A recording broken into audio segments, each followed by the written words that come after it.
some sort of insurgent activity. I think it's also in the interest of Belgrade that that should be clearly the case. And of course, the longer that NATO delays taking on that role of mentoring and helping to form this force, the more the Kosovars are just going to go ahead and do it themselves anyway and come up with a structure that we may not be very pleased about, which may not make sense, but which we will have to live with.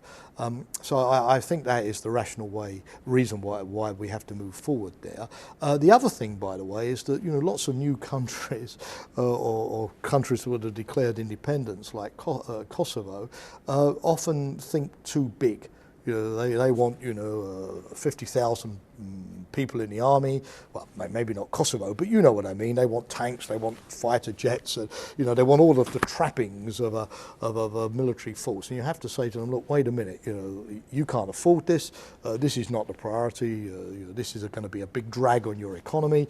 This is only going to send negative signals to your neighbours. Stop. You need help to come up with something which is economically viable, which is not going to be negative vis-a-vis your neighbours, which is going to take care of the kind of security tasks like combating organised crime or whatever that you need to combat.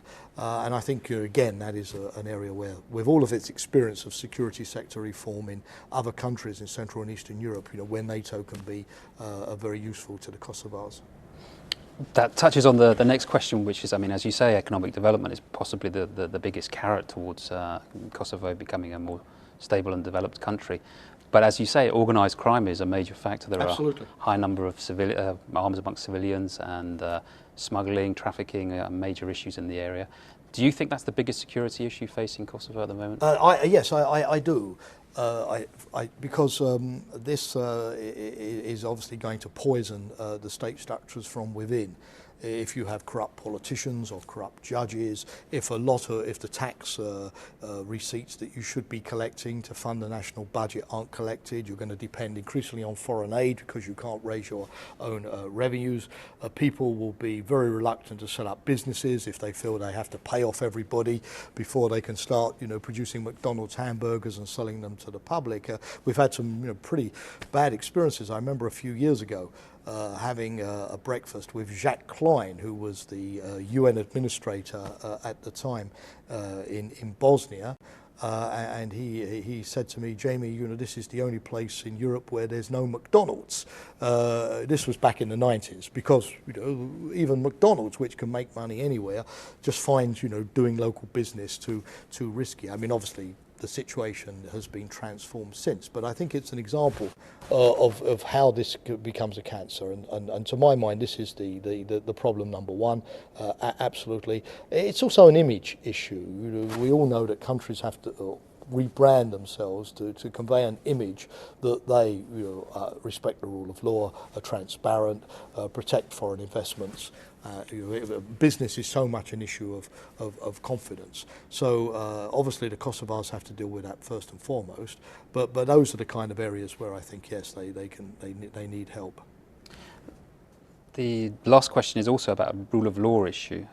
With so many of the criminals who committed the atrocious acts in Kosovo having escaped justice, with 2,000 people from all ethnic varieties still missing in Kosovo, with all of these issues of justice that hasn't been observed ongoing in Kosovo, can you ever see this being tied up? Can you ever see the rule of law actually pervading all areas of Kosovo? Well, certainly the war criminals issue is obviously in the hands of the tribunal in The Hague, ICTY. It's indicted Serbs for what took place in Kosovo, but it's also indicted Kosovo Albanians for what has taken place in Kosovo, and where necessary, KFOR has done its bit to the NATO force in Kosovo to ensure that those people are transferred to The Hague. We are completely impartial in that respect. An indicted war criminal is an indicted war criminal, has to go to The Hague or be tried in some local court. And it's very important for both sides to see that the people who are responsible for these atrocities have faced justice and have their day in court, and it's not simply one community